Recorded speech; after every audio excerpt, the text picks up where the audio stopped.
السلام علیکم ورحمۃ اللہ وبرکاتہ۔ بسم اللہ الرحمن الرحیم، والصلاة والسلام علی رسولہ الکریم وعلی آلہ واصحابہ اجمعین، اما بعد۔ دنیا میں جتنی بھی قومیں تباہ ہوئیں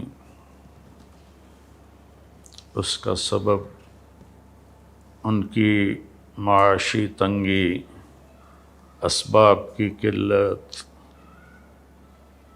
یہ نہیں تھا۔ قرآن کہتا ہے ہر قوم اس وقت تباہ ہوئی جب وہ بے عمل ہوئے، بد عمل ہوئے، بد اخلاق ہوئے، تو اللہ تعالیٰ نے ان کو پکڑا، اور وہ قومیں اس وقت اپنے عروج پر تھیں۔ میرے محترم پاکستانی بھائیوں، بہنوں، بچوں، اس وقت جو واقعہ ہوا ہے ہماری بد اخلاقی اور پستی کی انتہا ہے۔ اس سے آگے بڑھ کر کوئی پستی نہیں، اس سے آگے بڑھ کر کوئی بے حیائی، بد اخلاقی نہیں۔ مجھے سمجھ میں نہیں آ رہا کہ میں اس کی مذمت کے لیے الفاظ کیا استعمال کروں، اور قوم کی اخلاقی پستی کے لیے کون سا نوحہ لکھوں، کون سا مرثیہ بیان کروں کہ ہم ہر لحاظ سے اخلاقی طور پر کتنے پست ہو چکے ہیں۔ ہمارے بھی زوال کا سبب اسباب کی کمی نہیں ہے، ہم نیوکلیئر پاور ہیں۔ ہماری پوری امت کی پستی کا سبب صرف بد اخلاقی، بے حیائی، نافرمانی۔ تو جب عروج آتا ہے تو وہ صفات پہ آتا ہے، جو زوال آتا ہے وہ بد اخلاقی اور اعمال کی پستی پر آتا ہے۔ اتنا شرمناک واقعہ ہے کہ میری زبان لڑکھڑا رہی ہے بولتے ہوئے، اس کی جتنی بھی مذمت کی جائے کم ہے۔ میری گزارش ہے حکومت کے اداروں سے کہ ان کو قانون میں جو سخت سے سخت سزا ہو سکتی ہے وہ دی جائے، اور میں حکومت پاکستان سے گزارش کروں گا کہ اللہ کے واسطے عدلیہ اور قانون اس کا اعادہ کریں، اس کو بدلیں۔ ہمارا قانون 150 سال جو انگریز بنا کر گیا تھا وہی چل رہا ہے۔ ہماری عدلیہ میں بہت اچھے جج ہیں، بہت اچھے وکیل ہیں، آنے والا بھی مظلوم ہوتا ہے، لیکن سب تھک ہار جاتے ہیں انصاف لیتے ہوئے۔ تو میں حکومت پاکستان سے یہ درخواست کروں گا کہ اللہ کے واسطے اس قانون پر غور کریں، اور اس پر ساری جو ہماری پارلیمنٹ ہے اس کا تو کام ہی ہوتا ہے قانون سازی، لیکن وہ آپس میں ہی لڑتے رہتے ہیں۔ تو اس میں سارے جو اپوزیشن ہے، حکومت ہے، مل کر جو اچھے صاحب علم وکلاء اور جج ہیں، سچے ہیں، دیانتدار ہیں، یہ سب مل کر اس قانون کو تبدیل کریں۔ یہ خود ایک ظلم ہے جو عدالتوں میں ہو رہا ہے۔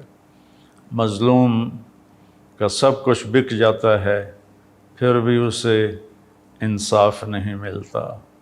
10 سال کے بعد پتہ چلتا ہے کہ یہ تو بے گناہ ہے، اس کو رہا کر دیا جائے۔ اس کی زندگی کے 10 سال کہاں چلے گئے؟ اور کتنے بے گناہ پھانسی پر چڑھ گئے.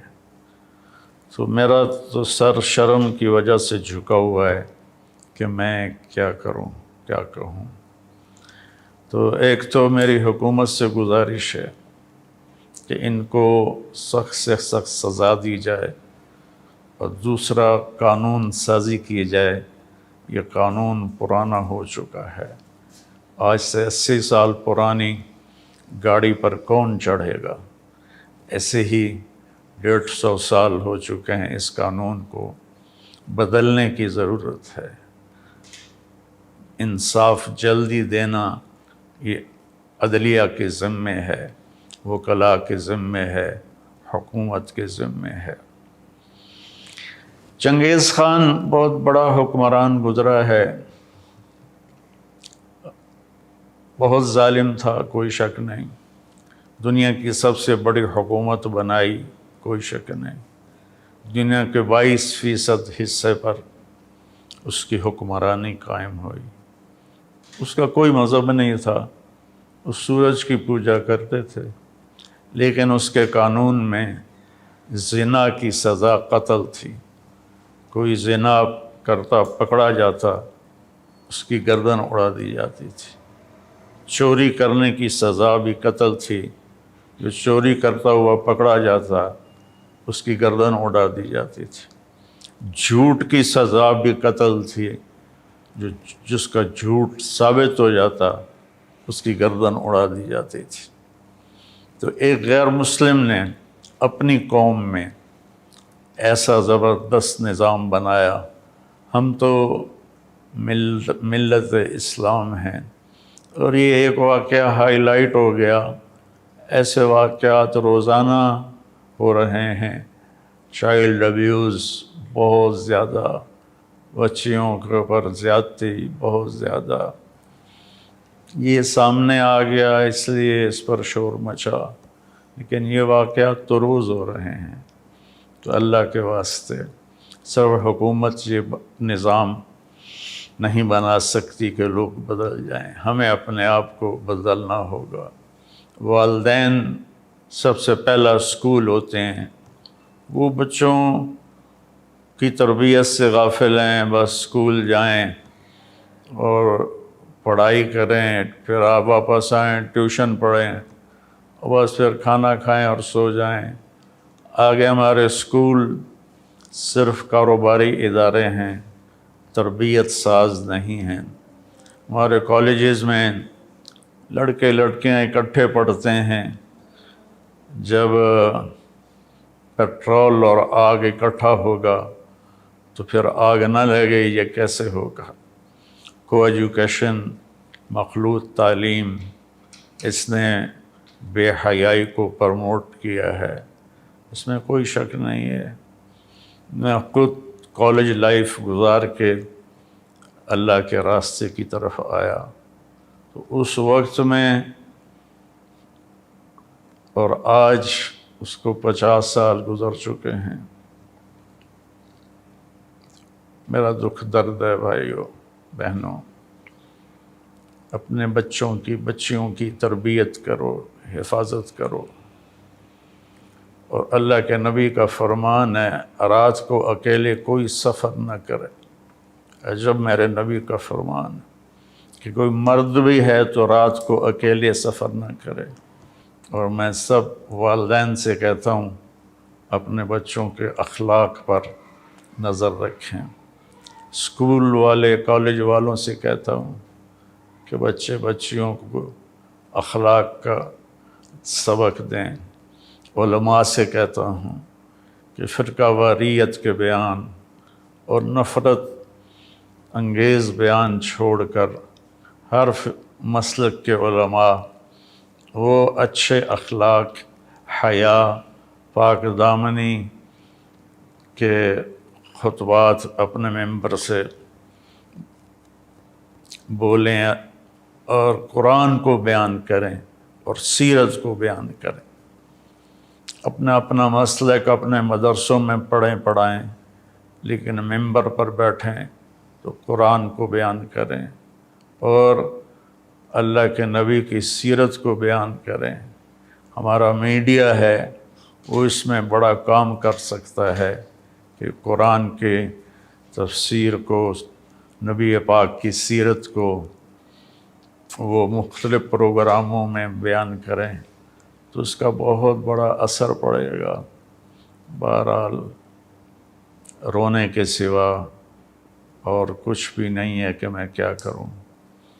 اس واقعے کی مذمت کرنے کے لیے الفاظ ہی کوئی نہیں ہے۔ میرے نبی نے فرمایا تھا یوشک الامم ان تداعی علیکم کما تداعی الآکلۃ الی قصعتها، ایک وقت آئے گا تمہیں اس طرح